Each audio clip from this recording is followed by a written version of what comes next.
So we collected kangaroo grass from the field. I'm going to hand thresh to separate the husk from the seed, and then after I finish that I'll put it through the threshing machine.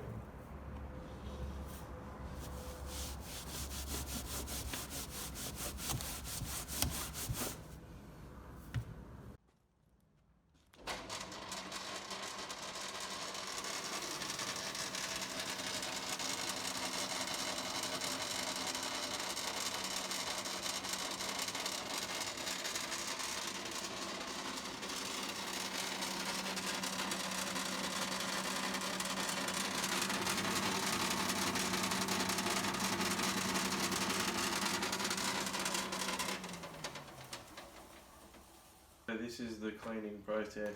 We after we threshed it and stuff, we put it through the sieve.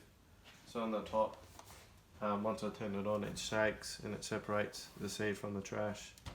So the seed falls down the bottom with a tray that you collect the seed from, and the trash goes in all different sorts of spots.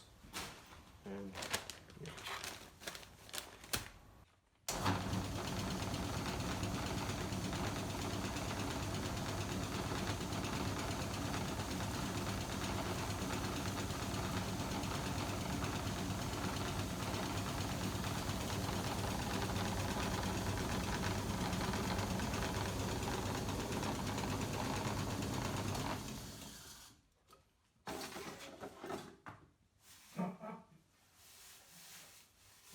That's what we collected. It just separates the trash from the seed.